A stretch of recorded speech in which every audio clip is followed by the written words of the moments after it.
ரொம்ப பசிக்குது, சாப்பிட வரீங்களா? இன்னும் டைம் ஆகலையம்மா. வழக்கமா 9 மணிக்கு மேல தானே சாப்பிடுவேன். இன்னைக்கு என்ன சீக்கிரமா? நைட் சரியா சாப்பிடலங்க, பசி உயிர் எடுக்குது. இப்ப நீங்க வர போறீங்களா இல்லையா? சரி வரேன். டேய் நீயும் வாடா. மம்மி நீங்க ஏன் பயப்படுறீங்கன்னு தெரிஞ்சு போச்சு. டைட்டிஷியன் வந்துருவாங்கன்னு பயப்படுறீங்க. யாரு யாரா டைட்டிஷியன்? அக்கா தான். அக்கா வந்தா உங்க இஷ்டத்துக்கு சாப்பிட முடியாது. நிறைய கண்டிஷனா போட்டு உங்களை சாப்பிட விடாம பண்ணிடுவாங்க. ஆமா, அவளும் அவ கண்டிஷன்ஸும். அவளுக்கு என்னடா தெரியும்? போனா துளசி ஓன் நல்லதுக்கு தானேம்மா சொல்றா. அதையே நீ தப்பா எடுத்துக்கிற? டைம்க்கு மெடிசன் எடுத்துக்கிறதோட டயட்டையும் மெயின்டைன் பண்ணணும். அப்பதான் சீக்கிரம் உடம்பு குணமாகும்.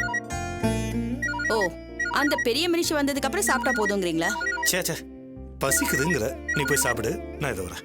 ஹலோ, என்ன சார், உங்களுக்கு சாப்பிடுற ஐடியா இருக்கா இல்லையா? ஐயோ, அக்கா வரதுக்கு முன்னாடி சாப்பிட்டு முடிச்சிருவோம். இல்லைன்னா எனக்கும் டயட்னு சொல்லி சாப்பிட விடாம போயிடுவாங்க. மம்மி வாங்க சீக்கிரம் சாப்பிடலாம். வாங்க வாங்க.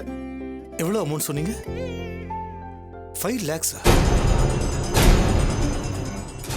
மேபி என் ஒய்ஃப் ட்ராப் பண்ணிருப்பான்னு நினைக்கிறேன். ஓகே, நான் பார்த்துக்கிறேன். தேங்க்யூ. 5 lakhs.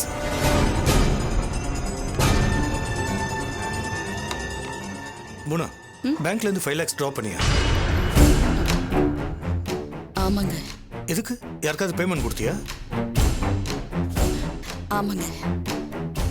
ஆனா அது வந்து துளசி அவ ஹஸ்பண்ட் கேட்டார்னு 5 லட்சம் தர முடியுமான்னு கேட்டா. ஏதோ அவசர தேவை போல இருக்கு. அதான் உங்ககிட்ட கேட்டுட்டு தரலாம் தான் நினைச்சேன். அவ ரொம்ப அவசரம்னு சொன்னா. கஷ்டம்னு கேக்குறப்போ என்னால மறக்க முடியலங்க. சாரிங்க. இருக்கட்டும் போனா, துளசிக்கு தானே கொடுத்த, தப்பே கிடையாது. நீங்க தப்பா எடுத்துக்காதீங்க. உங்களை கேட்காம உங்க நாலேஜ் இல்லாம துளசிக்கு நான் கொடுத்துருக்கவே கூடாது. வந்த முதல் நாளே பணம் கேட்கறாளேன்னு எனக்கே ரொம்ப சங்கடமா போச்சு. ஆனா கஷ்டம்னு கேட்கறாளே, அதான் முடியாதுன்னு சொல்லாம.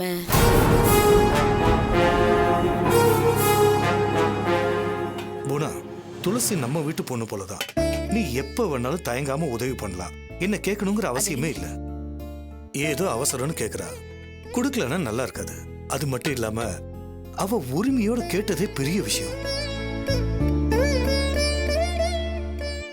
துளசிக்கு வேற ஏதாவது ஹெல்ப் வேணாலும் தயங்காம செஞ்சு கொடு. இனிமே அவளை நல்லபடியா பாத்துக்க வேண்டியது நம்மளோட கடமை.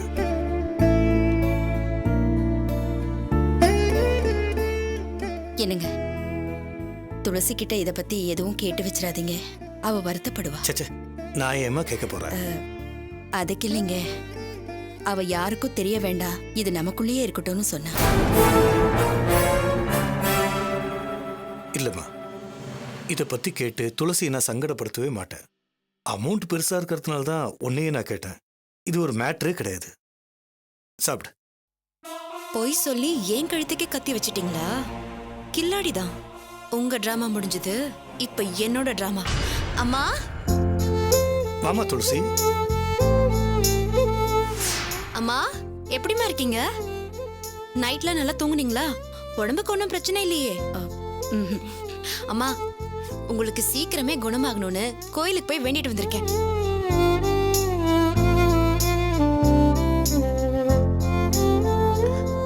நீங்களும் வச்சுக்கோங்க சார். அக்கா எனக்கு எந்த கோயில்மா துளசி? அங்காளம்மன் கோவில் சார். ரொம்ப சக்தி வாய்ந்த சாமி. கஷ்டத்தை சொல்லி முறையிட்டா அதுக்கு கண்டிப்பா பலன் கிடைக்கும். தேங்க்யூக்கா.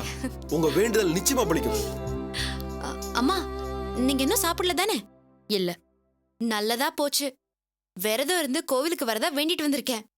நாளைக்கு கோவிலுக்கு போய் பரிகார பூஜை பண்ற வரைக்கும் நீங்க ஒரு பொழுது இருக்கணும். காலையில எல்லாம் சாப்பிடவே கூடாது. துளசி, போன ஹெல்த் கண்டிஷன் உனக்கே தெரியும். அவ சாப்பிடாம இருக்க கூடாதுமா. எனக்கும் தெரியும் சார். அம்மா பசி தாங்க மாட்டாங்க. இருந்தாலும் இது தெய்வ காரியமாச்சே. அம்மாவுக்கு குணமாகணும்னு நம்பிக்கையோட வேண்டிட்டு வந்திருக்கேன். இன்னைக்கு ஒரு நாள் விரதம் இருந்து நாளைக்கு கோவிலுக்கு போய் அங்க பிரதட்சணம் பண்ணணும். அதுக்கும் சேர்த்துதான் வேண்டிட்டு வந்திருக்கேன். அங்க பிரதட்சணமா? நோ, விரதம் கூட பரவாயில்ல. அங்க பிரதட்சணம் எப்படிமா? நிச்சயமா அவளால் தாங்க முடியாது. அம்மாவுக்காக நானே பண்ணலாம் தான் நினைச்சேன் சார். ஆனா பாதிக்கப்பட்டவங்க செஞ்சாதான் பலன் அதிகமா இருக்குமா. அதனாலதான் அம்மாவே அங்க பிரதட்சணம் பண்ணா சரியா இருக்கும்னு நான் நினைக்கிறேன். நீங்க ஒண்ணும் பயப்படாதீங்க சார். இது கடவுளுக்காக வேண்டிட்டு பண்றது. நிச்சயமா அம்மாவுக்கு ஒண்ணும் ஆகாது. துளசி, இருக்கிற வரைக்கும் சந்தோஷமா இருந்துட்டு போறேனே. விரதம் வேண்டுதல்னு எதுக்கு இதெல்லாம் தேவையில்லாம? அம்மா ப்ளீஸ்மா, உங்க நல்லதுக்காக தானே சொல்றேன். உங்களை கஷ்டப்படுத்தி பார்க்க எனக்கே ரொம்ப வருத்தமா தான் இருக்கு. எனக்கு வேற வழி தெரியலம்மா. மனுஷங்களால முடியாதப்போ நம்ம தெய்வத்தை தானே நம்பி ஆகணும். அம்மா, அந்த அம்மனோட சக்தியை நான் கண் கூட பாத்திருக்கேன். என் கூட காலேஜ்ல படிக்கிற ஃப்ரெண்ட் ஒருத்தி, அவளோட அம்மாவுக்கு கிட்னி ஃபெயிலியர் ஆகி காப்பாத்துறதே கஷ்டம்னு டாக்டர்ஸ் கை விரிச்சிட்டாங்க. உடனடியா அவங்களுக்கு கிட்னி டிரான்ஸ்பிளான்ட் பண்ணி ஆகணும்னு சொல்லிட்டாங்க. அவங்களுக்கு அந்த அளவுக்கு வசதி கூட கிடையாது. அவசரத்துக்கு கிட்னி டோனர் கூட கிடைக்கல. பொழைக்கிறது கஷ்டம், வீட்டுக்கு கூட்டிட்டு போங்கன்னு டாக்டர் சொல்லிட்டாங்க. உடனே என் ஃப்ரெண்டு இந்த அம்மன் கிட்ட வந்து கண்ணீர் விட்டு வேண்டியிருக்கா. நீங்க நம்புவீங்களோ மாட்டீங்களோ, இந்த அம்மனோட அருளால அவங்க அம்மாவுக்கு ஒரு ட்ரஸ்ட் மூலமா உதவி கிடைச்சிருக்கு. அவங்களே மொத்த செலவையும் ஏத்துக்கிட்டு ட்ரீட்மெண்ட் கொடுக்க ஏற்பாடு பண்ணிருக்காங்க. கிட்னி டிரான்ஸ்பிளான்ட் பண்ணி இப்ப 2 வருஷம் ஆச்சு. அந்த அம்மா நல்ல ஆரோக்கியமா இருக்காங்க. இதெல்லாம் அந்த தெய்வத்தோட அருளால நடந்ததுமா. அந்த நம்பிக்கையில தான் நானும் வேண்டிக்கிட்டு வந்திருக்கேன். சார், நீங்க ஒரு டாக்டருங்கிறதுனால இதெல்லாம் நம்புவீங்களான்னு தெரியல. எனக்கு தெரிஞ்ச வழியில அம்மாவை குணப்படுத்த நினைக்கிறேன். இல்லம்மா, ஒரு டாக்டரால ட்ரீட்மெண்ட் மட்டும்தான் கொடுக்க முடியும். உயிரை காப்பாத்துறது கடவுள் கையில தான் இருக்கு. நமக்கு மேல ஒரு சக்தி இருக்க தானே செய்யுது. அதை நம்புறதுல தப்பே கிடையாது. அதனாலதான் சார் அம்மாவுக்காக நானே வேண்டிக்கிட்டு வந்தேன். கோயிலுக்கு போய் அம்மா ஒரு பரிகாரம் பண்ணிட்டா. பரிகாரமா? அதெல்லாம் எதுக்குமா? இல்ல சார், நம்ம தெரிஞ்சோ தெரியாமலோ நிறைய பாவம் பண்ணிக்கிட்டு இருக்கோம். நோய்ங்கிறது அதுக்கான தண்டனை தான். அதுக்கான பரிகாரத்தை பண்ணிட்டா நோய் தன்னால குணமாயிடும்னு பூசாரி சொன்னாரே. தலை குளிச்சுட்டு ஈரப்புடவையோட உட்காந்து ஒரு பூஜை பண்ணிட்டா போதும், முன்ஜென்மத்து பாவம் கூட தன்னால விலகிடும்னு சொன்னாரே. சாரி, இதுக்கெல்லாம் என்னால ஒத்துக்கவே முடியாது. அம்மா புனா. அம்மா அம்மா ப்ளீஸ்மா, உங்க நல்லதுக்காக தான் இதெல்லாம் சொல்லிட்டு இருக்கேம்மா. அம்மா ப்ளீஸ்மா ஒத்துக்கோங்கம்மா. இதுலலாம் எனக்கு நம்பிக்கையே கிடையாது. தயவு செஞ்சு என்ன வற்புறுத்தாதே. எங்களுக்காக ஒரே ஒரு தடவைமா. பிரபாகர் சொல்ல. மம்மி ஏன் ஒத்துக்க மாட்டேன்றீங்க? கோயிலுக்கு போய் குளிச்சு பரிகாரம் பண்ண போறோம், அவ்வளவுதானே. ப்ளீஸ் ஓகே சொல்லுங்க மம்மி, ப்ளீஸ் ப்ளீஸ். போனா, துளசியோட நம்பிக்கையை ஏன் கெடுக்கணும்? எப்பவும் கோயிலுக்கு போறதானே, அப்படி நினைச்சு போயிட்டு வருவோம். என்னங்க இது? ஒரு டாக்டரா இருந்துகிட்டு பரிகாரத்தெல்லாம் நம்பிக்கிட்டு இருக்கீங்க? உனக்கு கடவுள் நம்பிக்கை இருக்குல்ல? கடவுளை நம்பினா முழுசா நம்பு. பரிகாரங்கிறது உடம்பு மட்டும் இல்ல, மனசையும் சேர்த்து குணப்படுத்தும்.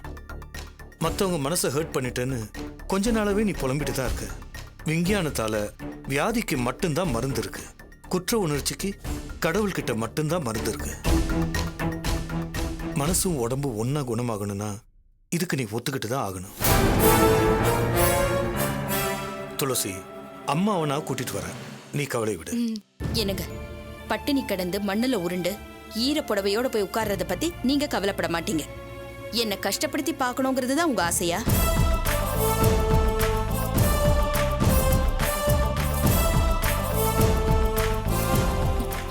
சார், அம்மாவோட பயம் நியாயமானதுதான். இப்ப இருக்கிற கண்டிஷன்ல பசியோட அம்மா பரிகாரம் பண்ணா மயங்கி விழ கூட சான்ஸ் இருக்கு. எதுக்கும் மெடிக்கல் கிட்ட நம்ம கூடவே எடுத்துக்கலாம். கூடவே ஜூஸியா எடுத்துக்குவோம்.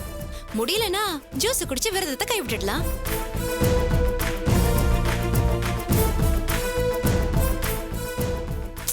சார், அம்மா பயப்படுற மாதிரி எதுவுமே நடக்காது. எனக்கு கடவுள் மேல நம்பிக்கை இருக்கு. எல்லாம் நல்லபடியா தான் முடியும்.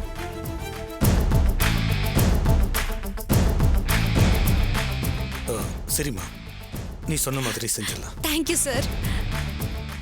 நான் தாம்மா உனக்கு தேங்க்ஸ் சொல்லணும்.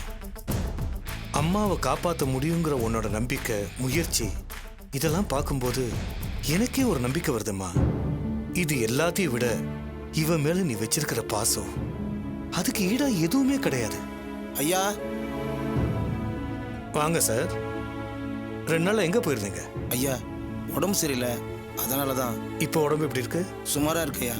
மழையில நனைஞ்சதால ஜலதோஷம் பிடிச்சிருச்சு. போதும். காலங்காத்தால போய் சொல்லிக்கிட்டு இருக்கே, வெக்கமா இல்ல? தண்ணி அடிச்சுட்டு ஒரு குரூப்பா சுத்திட்டு இருந்ததை நான் பார்க்கலன்னு நினைச்சியா? ஐயா, நான் தண்ணியெல்லாம் அடிக்கலையா. சத்தியமா எனக்கு உடம்பு முடியலையா.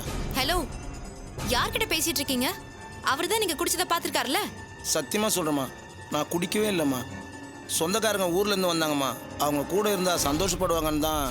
வயசாச்சே தவிர கொஞ்சம் கூட புத்தியே கிடையாது. யாராவது உடம்பு சரியில்லைன்னு டிராமா போடுவாங்களா? உங்களுக்கே இதெல்லாம் அசிங்கமா தெரியல? உடம்பு சரியில்லைன்னு போய் சொல்லி மத்தவங்களை ஏமாத்துறதை விட கேவலமான விஷயம் வேற எதுவுமே கிடையாது. இப்ப போய் சொல்லி நடிக்கிறீங்க, நாளைக்கு நிஜமாவே இந்த நோய் வந்துருச்சுன்னா அப்ப என்ன பண்ணுவீங்க? இல்லம்மா, நான் பொய்யெல்லாம் சொல்லம்மா. நிஜமாவே எனக்கு உடம்பு முடியாம தான். நீங்களாம் திருந்தவே மாட்டீங்களா? ஒரு டாக்டர் வீட்ல இருந்துகிட்டு அவர் முன்னாடியே உடம்பு சரியில்லைன்னு போய் சொல்றீங்களே, எவ்வளவு தைரியம் உங்களுக்கு? சத்தியமா சொல்றேன், நீங்க சொன்ன பொய்க்கு உங்களுக்கு அந்த நோய் வந்தே தீரணும். இப்படி மனசாட்சியே இல்லாம பொய் சொன்னா அந்த மாதிரி தான் தண்டனை கிடைக்கும். இன்னைக்கு எங்களை ஏமாத்திட்டீங்க, ஆனா நிஜமாவே நோய் வந்து அவதிப்படுவீங்கல்ல. அன்னைக்கு ட்ரீட்மெண்ட் பார்க்க கூட வழி இல்லாம கஷ்டத்தை அனுபவிச்சுதான் போய் சேர போறீங்க. அது நடக்குதா இல்லையான்னு பாருங்க. என்னம்மா இது, இப்படி சாபம் விடுறீங்களே? சாபமா? வயசுல பெரியவராச்சேன்னு பொறுமையா பேசிட்டு இருக்கேன். இல்ல நீங்க சொன்ன பொய்க்கு கண்ணத்திலே அரைஞ்சிருப்பேன். துளசி கொஞ்சம் இருமா, அவர் ஏதோ தெரியாம தப்புன்ட்டு. இல்ல சார், இந்த மாதிரி ஆளுங்களை சும்மாவே விடக்கூடாது. உடம்பு சரியில்லைன்னு எப்படி உங்களால பச்சையா போய் பேச முடியுது? அதுவும் டாக்டர் உங்க முன்னாடியே.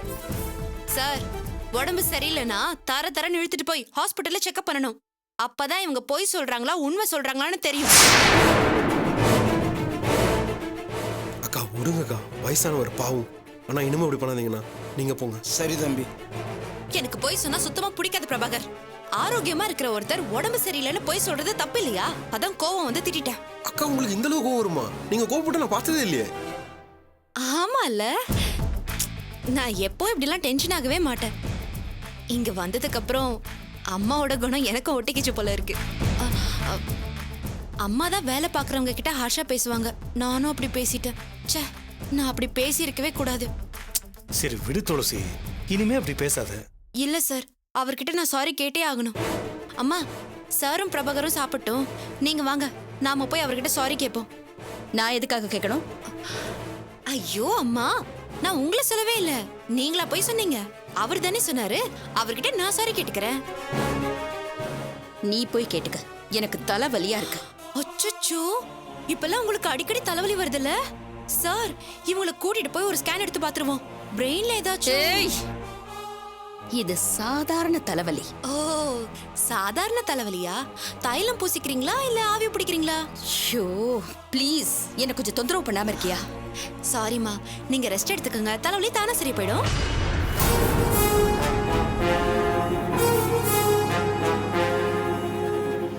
என்னமோ இவதான் பெரிய எஜமானி மாதிரி குதிச்சிட்டு இருக்கா.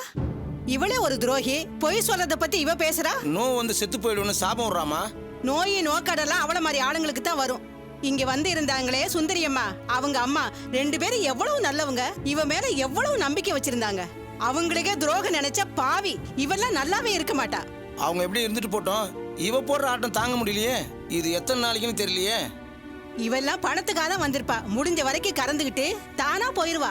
அது வரைக்கும் நாம பொறுமையா இருந்துதான் ஆகணும். நல்ல தேவாமிர்தமா இருக்கு. கிளம்பும் போது சாப்பிடாம வந்துட்டான்ல. ஏண்டி மகளே பசியோட இருக்கேன்னு அம்மன் எப்படி படி அளந்திருக்கா பாரு. கொஞ்சம் இரு வந்துடுறேன். எப்படிமா இருக்க? நல்லா இருக்கியா?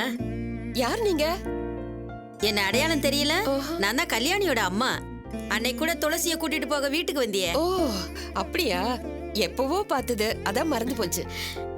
வீட்ல எல்லாரும் நல்லா இருக்காங்களா? நல்லா இருக்க. துளசி அவளுக்கு என்ன, அம்சமா இருக்கா. கல்யாணி வரலையா? சவாரிக்கு போயிருக்காளா? பொழுது விடிஞ்சா ஒரு நிமிஷம் வீட்ல தங்க மாட்டா. இருக்கட்டும் இருக்கட்டும். இல்லைன்னா சோத்துக்கு என்ன பண்றது? வீடு வீடா போய் கையேந்தவா முடியும்? இந்த அம்மாவுக்கு புருஷன் கிடையாது, பொண்ணுதான் ஆட்டோ ஓட்டி குடும்பத்தை காப்பாத்திக்கிட்டு இருக்கா. பாவம். அப்புறம் கோயில்ல கூழ் ஊத்துறாங்க, அதை வாங்கிட்டு போலான்னு வந்தீங்களா? ஒரு வழியா காலையில டிஃபன் இங்கே முடிச்சிட்டீங்கல்ல?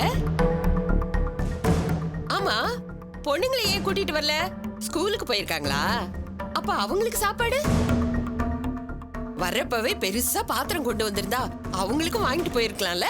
தப்பு பண்ணிட்டீங்களே. இவங்க இருக்காங்களே, இவங்களுக்கு மொத்தம் 3 பொண்ணு. இவங்களுக்கு ஒண்ணு பெருசா வரும்படி கிடையாது. சோத்துக்கே கஷ்டம்தான். இப்படி எங்கேயாச்சும் பாத்துக்கிட்டாதான் உண்டு. அக்கா, அவங்க பாட்டுக்கு என்னென்னவோ பேசிக்கிட்டு இருக்காங்க, நீ பாட்டுக்கு கம்மன் இருக்க. நாம என்ன இங்க கூழ் வாங்குவா வந்தோம்? இவங்க யாரு? பக்கத்து வீட்டு அம்மாவா? இவங்களும் உங்கள மாதிரி தான் நினைக்கிறேன். நீங்க ஒண்ணு கூச்சலாம் படாதீங்க. உங்கள மாதிரி இல்லாதவங்க ஏழைப்பாழைங்க எல்லாம் பசியோட இருக்க கூடாதுன்னு தான் கோயில்ல அன்னதானம் பண்றது, கூழு ஊத்துறதுன்னு இப்படி எல்லாம் பண்ணிக்கிட்டு இருக்காங்க. நாங்க ஒண்ணு கூழு குடிக்க வரல, சாமி கும்பிட்டு தான் வந்திருக்கோம். சாமியும் கும்பிடலாம், கூழும் குடிக்கலாம், ரெண்டுமே தப்பு கிடையாது. ஏன் என்ன கும்பிடாம கூழு மட்டும் குடிச்சேன்னு சாமி என்ன கோச்சுக்குவா போகுது? இன்னைக்கு கோவில்ல அன்னதானம் போடுறதா யாரோ வேண்டிக்கிட்டாங்களாம். இருந்து அதையும் சாப்பிட்டுட்டு முடிஞ்சா பிள்ளைங்களுக்கும் கட்டிக்கிட்டு போங்க.